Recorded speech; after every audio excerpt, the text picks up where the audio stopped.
We just the other day, refresh my memory on this. So here in the U.S., we have the FCC, the Federal Communications Commission, and they tell us what we can and can't say on the radio. But there's something like that in Ofcom. Ofcom, that's what it is.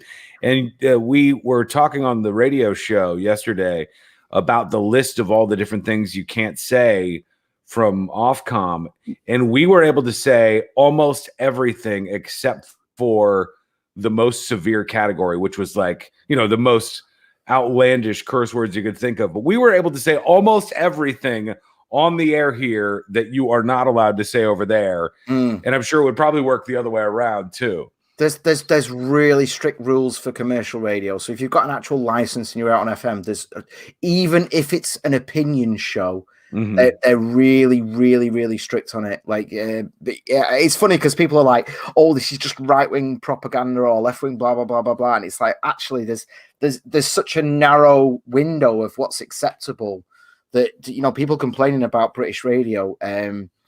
It's a bit ridiculous, but then again, and it's even more ridiculous because if you're doing a podcast or on the internet, you can do whatever the hell you want. I mean, there have been great broadcasters. I only know locally, not nationally, but over the years that I grew up listening to, because I even when I was a kid, I loved talk radio. Loved it. It was James H. Reeve, James Stanage, these guys that were frequently getting fired from their jobs, but they always skirted the very edge of what they could get away, and that made it so clever. Because they would get around those and still completely break them without breaking them. Right. Yeah. It takes more talent to make it edgy without saying the actual words. It takes more skill. That's the thing here. There's rules in terms of what you're allowed to say and how you're allowed to say it. But the people that are good at it are very, very good at saying exactly what they want in a certain way. Like they can get around it basically. It's like when a Nazi puts a suit on, not that I'm comparing them to Nazis, but when they choose the language because they know certain things are going to get them in trouble. So they just say it in a certain way. And I'd like it to be known that it's often said that I have quite terrible language. However, on my radio show, the word cunt was said twice.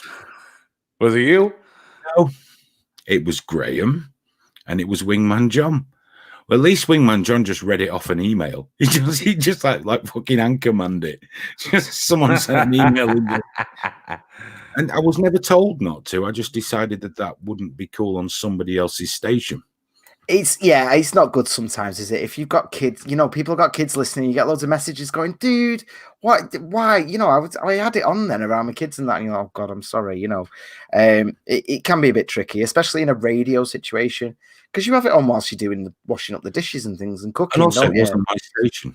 That's a good point. So I thought it would, you do whatever's appropriate for whoever's house you're in. But then again, I don't think I swear as much as I used to on the Live League show anyway. No, it was practically a drinking game when I was doing that. But I imagine there are what curse words are permissible on the radio in the States there? We're allowed to say basically everything except for fuck and shit. We're allowed to say basically everything except for that. And a lot of the words that were on the list we were reading, it was all British slang. So it doesn't mean anything here. It doesn't have the same connotation. It doesn't carry the same way. When you guys say twat, and I'm like, what? Right. And I'm like, that literally, when you say twat, that means nothing to a British person. Right. It sounds like a twig or something. Fanny's the one that used to bother me. I remember reading a Stephen King book as a kid where he said a woman fell on a fanny, and I found that so amusing. Until I found out that we mean different places. That's kind of it's kind of a rude thing here. If you started asking someone about the fanny in the UK, did you fall on your fanny? I beg your pardon. Are you all right? Get to the hospital. It's interesting though you said numbers, because we've definitely seen like an improvement. Like some nights are average, but some nights are definitely have been like considerably higher. And it's the same across the board. People's numbers are up, but no one wants to advertise because no one wants to like be like, hey, are you miserable? Did your gran just die? Buy some chocolate. No one wants to do that right now. So numbers are up, but ad revenue is like tanking phenomenally right now. So it's good you've got a contract actually. Yeah. I mean, the thing is, we were talking with somebody about this the other day. The ratings are through the roof. The advertisers are all going bankrupt.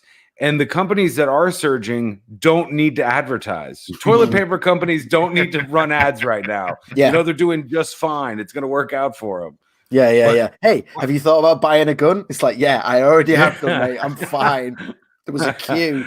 I think what we'll be looking at when this is all done, or we're getting back, there's got to be, just because of the outlay, some form of mini depression before there's any boom. There has to, yeah. And that's when entertainment will start climbing back to previous levels in terms of not only revenue, but also advertising revenue, punter revenue, the cinemas, everything like that. Because it's been proven in history that in times of depression, the industries that thrive tend to be the entertainment industries. And we will still be demonetized on fucking YouTube. So I tell you this as well, ad revenues, they will go up a bit because major corporations, that they've now just had just enough time to scramble and put a piece together to let everyone know how many like food parcels they're giving away, or how much gas they've donated and all that nonsense. Like they're all scrambling right now to virtue signal, like, we're there with you guys, don't worry. Which is fine by me. That's my favorite kind of advertising. You virtue signal away. If you're funding a fucking hospital, I don't give a shit. That's fine. Yeah, tell us about it on the radio. Don't care. It's like, so it is. I have noticed a slight uptick in that regard. Just because everyone's like, we're doing right. That's like how that it was here. There's an oil company. You obviously probably BP, British Petroleum. Anyhow, they're not BP, called British Petroleum. They're called BP. BP. Liar. Fucking liar. Obama said that. To get the heat off him, they are called BP. They had commercials where they're out there, their employees are out there cleaning off ducks and animals and shit, and they're going, "Look what we did! Look how great we are! Look what we're up to! This is us! This is the image of our company!" It's like, you put the fucking oil on the duck, dummy! Like, that's why you're out there. I love the way you put that shit on us, though. British Petroleum. All these years later. No, it was some lazy fucking Mexican that worked for BP that did that shit. You bought that company out decades ago, mate. Don't give me that nonsense. I feel like there's still some attachment somewhere. Not after that. It's your fault somehow. Not after that, mate. Never heard of it. Bullshit. That's the way we deal with things, isn't it? Bullshit. Yeah. Fat Belly's just said there that electric companies are going to be making a fortune. And British Gas just sent me a thing to give my meter reading, and I had to do it twice because I thought there was a mistake because it was very high.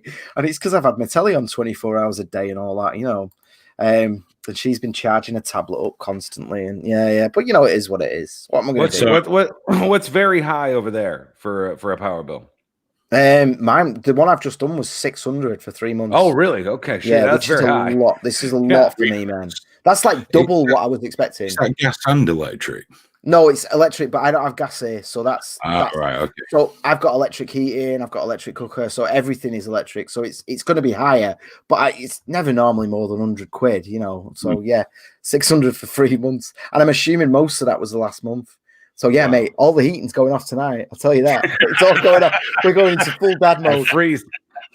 My daughter's been depressed and upset and can't see any of her friends, so we've pushed the boat out a little bit, but she can put a fucking jumper on tomorrow. No lights on while it's day.